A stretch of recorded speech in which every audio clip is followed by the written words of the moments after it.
So since I posted the flawless run on the Incursion Paradise Lost, a lot of you guys asked me, yo Skills, can you do a breakdown of the run and then also show the builds? The builds will be in the first pinned comment in the comment section. But I'll tell you, we had 3 strikers, the same one that are on this channel, and then we also had 1 healer.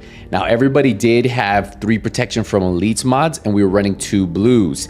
Now the healer was even running 2 protection from elites mods to give him a little bit more survivability, and was running 1 blue. Now the 3 strikers, 2 had a decoy and 1 had a pulse. Now remember, you can't go down on this, so you don't need a reviver hive.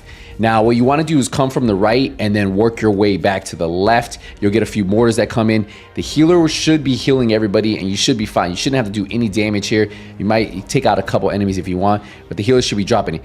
Now the 2 strikers that have decoys need to throw it out so the turret will auto target those drones. And that'll give 1 striker enough time to go up here, shoot the turret out, and then go back down. Now what you need to do is make sure you destroy your decoy if it's not, and then the healer is going to overcharge so that way everybody has their decoy again, and then we could throw our decoy out. The turret is going to target that decoy, and then easy peasy, I'm able to drop this down, and that is turret number 2. So that's the hardest part right there. You should be good. The healer should be able to keep everybody up, and then you just got to clear all the ads in this section. I've heard people still struggling with this part right here. It's one of the easier parts to do. You just have to make sure you run like a unit, right? Go from left to right, and then hopefully your healer can keep you guys up, and then just clear the area. So very simple mechanic, right? Nothing too hard here. And once you clear that out, you just have to continue on through the mission. Now, some tips why we do run from section to section. Each striker should actually have a different specialization. You should have 1 firewall, 1 survivalist, and that's going to be the one that's going to be running the lefty shotgun to proc perfect sledgehammer, and then you have 1 demolitionist to give the team 5% damage to targets out of cover for group members. Those are the 3 specializations that the striker should be running, and then obviously your healer is going to be running the technician class if you run it the way that we've been running it. Now what I did is, since I was the one in charge of running the lefty, for sections like this, the beginning part, I was actually running the ACS, the non-name version, so I could run the talent preservation to keep me up, right? Because if I get a body shot or a headshot, I get that survivability from that. So, and it's easy to stack stuff up with it. So that's why I ran it for this parts. But when I did need to have the lefty shotgun, I would actually swap to it before that. So every time we fought a boss, I would have it on. But for the first part of this area, I was the one in charge of running the lefty, but I didn't need to run it for this part. It was really just survivability. Now I will tell you, if you have a healer and he's running the healing build that we have with the BTSU gloves, when he overcharges, since everybody has restorer hives, that's going to be a lot of charges and some good healing that you'll get from there. So that's something for you guys to keep in mind if you decide to play it the way we did and go with that many restorer hives. It just helps out your healer, especially in this area where everybody has to be spread out. Typically, it's not that bad when you play the other areas because you're usually around your healer, but this one, we spread all 3 strikers. I was on this side, we were like a big triangle. Nasty was on one side, and then we had Wyvern on the other, and then Iceman was on the ledge. You can see him on the top left over there. So he was able to shoot heals at us when we needed. But what was the benefit of having those restorer hives is that gave us that healing that we needed, because we're not taking a lot of damage because we're really melting the enemies faster than we needed. And again, guys, we are all running 3 protection from elites mods. If you want to run 2 protection from elites mods, you can do that too, but I always recommended to run 3 because you could really see the difference when those elites were hitting you, and there's nothing but elites pretty much throughout this whole mission. So you know, if you have protection from elites, it's going to help you. It's going to allow your healer to not have to worry about you as much. So definitely a win-win, especially if you're trying to do a no down flawless run, right? Because you can't even go down to a knee on this one. You have to stay on your feet. As soon as you go to a knee and need to be revived, you have to start this over if you want that secret mask that you get for doing the flawless run. And again, if you guys need any tips on these sections, I have a video that specifically just talks about each boss, what you need to know about them, and hopefully most of you guys know the basic mechanics, because that's not what this video was about. This video was about how you guys can go flawless and the best way I think you guys can do that. And I think if you do this method, most of you guys will end up clearing the raid a lot easier if you're struggling now. So again, the builds are pinned comments. Make sure you guys take a look at that first. And then obviously this method, highly recommend your team watching it. Remember, once the diamonds come out, that's who you need to kill first, because those are the guys, the only guys that can do damage to the oil tankers when they have the diamonds. So you have snipers and then the big machine gunners. So I think this one's probably the easiest boss clear to do. The first boss area, I honestly think this is the easiest one. It's pretty much just DPS. It's like playing a heroic mission, right? And then you have a boss at the end. Not hard at all. I would say maybe the drones are the hardest thing, the drones that come out, but besides them, I don't really see anything that's too hard from this. It's literally just DPS, destroy all the enemies, and stay up, right? So this one shouldn't be too hard to go flawless. And then once you clear it, now as long as you don't go to the door, he won't spawn. As soon as you get close to the door, he will spawn. So we're gonna throw out the hive right here. Everybody's just gonna stack the door, straight DPS, and that's all we're gonna do. I was trying to hit his weak point right there, but yeah, if we just shoot him enough, the DPS will be enough to drop him before he has time to damage your oil tanker, right? And once you finish him, that is your first boss, right? So we finished the first section. We're still flawless. We finished the second section and the boss. We're still flawless. Now we have a run that we need to make through to get to the second boss. So just clear these enemies. Now, what I will tell you, I am running the survivalist. So that means I'm going to be throwing the fire nades, and then I'm going to be running the lefty shotgun. So this is where you're going to see that I swap to my lefty shotgun and I put away the ACS, and I run that for the rest of the raid or incursion. I like calling it a raid. It pretty much is, right? It's a 4-man raid, but yeah, this incursion, I'm gonna end up swapping once we get to the next area. So that's just something for you guys to really keep in mind when you're doing this, is if you are running the survivalist and you're going to be throwing the fire nade, then you need to swap to the lefty shotgun before you go in there, because you're going to want to use it so that way you can 4-phase him, because that should be the most amount of phases that you need. But again, we stuck with the same builds from start to finish because we wanted to make sure that we were able to do this flawlessly. We didn't want to have any errors at all with the player actually going down because they were running a different type of build. So yeah, 3 strikers, all you see me doing right now, right? Like I told you, I swapped to the lefty. I'm going to be the aggro. In this area, you want to have a 2-man team controlling this guy at all times. The other 2 guys are ad clear. Everybody stays in that back room. If you did the no down, the same kind of technique for this backpack trophy, but again, I'm aggroing him, right? So like I'm bringing him to the front. Our first area we always go to is this front one. I say water, I throw it, I throw the fire nade out, and then I start hitting them, and then sledge is going to proc, and then we do as much damage as it can, and then you'll notice we do so much damage, he ends up going into his berserk phase, right? So he's going to go and hit 2 pipes. Now, when he does that, all you guys got to do is clear waves, because he's not going to be focused on any of you guys.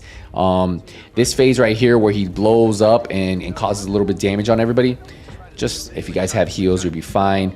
But again, we just keep clearing ads. Remember, the guy who pulled the valve is going to have the eye, so he needs to be keeping an eye on where that guy is. Everybody else just need to be doing damage. I recommend having the healer and 1 striker doing it. That way you can have 2 DPS. You see him? He already knows where he needs to go. He's going to go to the pool area. That's usually the second area we go. We hit the water again. I have the eye now, and then we're just going to do DPS. Remember, whoever has the eye is the only person that guy is going to hit. So if you stay a little bit away from your guys and you keep them in here, they can still do the damage and you can keep strafing. Now, once you do enough damage, he's gonna go and hit another pipe. You can see I have the eye, so I'm keeping an eye. While he's breaking the pipes, we're still looking for area. And then I'm telling him, hey, I'm gonna go right here to the left.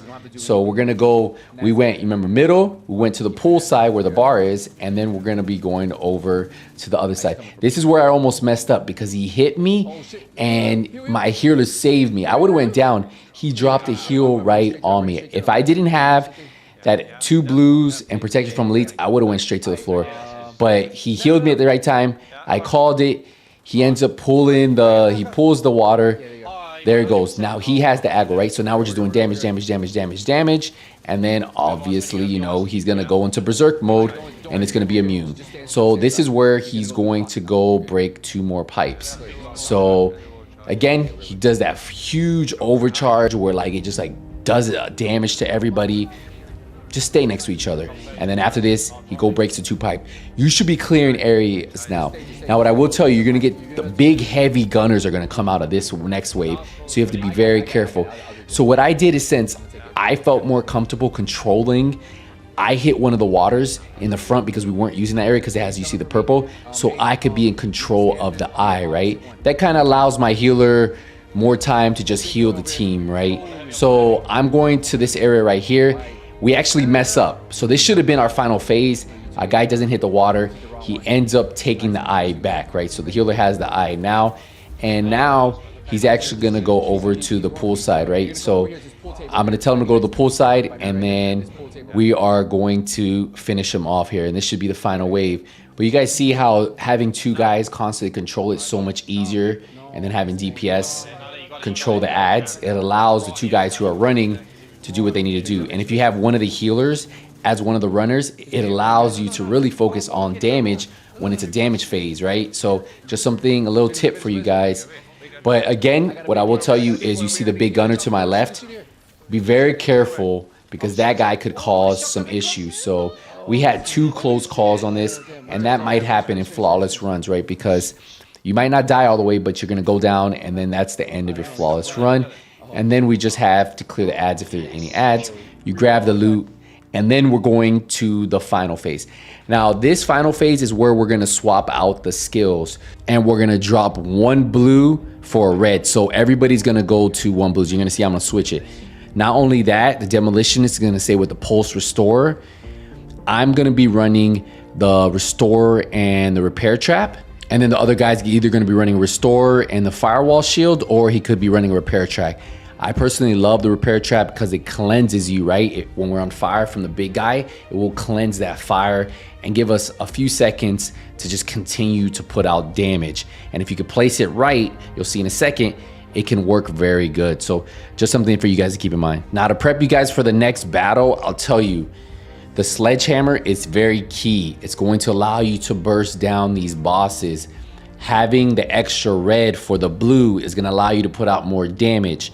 Keeping the protection from elites is going to help you stay up and give your healer a chance to survive. Him having 1 blue and him having protection from elites is going to allow him to survive the damage that's going to income, because where we're going to position ourselves, we're going to be taking a lot of damage, right? So you're going to see in a second how we have this set up. But if you do this perfectly, you will be able to 1 phase each boss and then just clear the area, as you guys are gonna see. We actually did this same method 2 times, so 2 different teams from our clan was able to flawless list. Now, the healer's main job of this is to keep us up, right? But he first needs to overcharge our skills when we go into DPS phase, and then he needs to drop his heals, and then if he has time, he can use the Scorpio to help us put out more damage on the bosses. So get ready, because the way we do this is pretty quick. It takes us about a minute once we go into DPS phase, and I'll show you. So this is where you guys want to line up. Make sure everybody has their skills together, right? You got to make sure that you have the pulse. You need to make sure you have the firewall shield. Make sure you guys have the lefty shotgun ready. Make sure everybody is ready to go. Now, what I do from here is I actually trigger the boss, right? Because you get 2 mortars. He's going to shoot the flare in the air, and you just have to avoid those 2 mortars, right?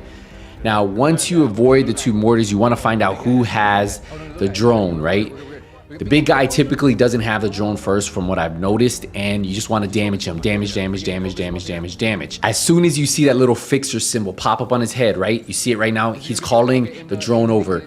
You need to focus that drone, right? Now, once you destroy it, your healer has to be ready to overcharge your skills.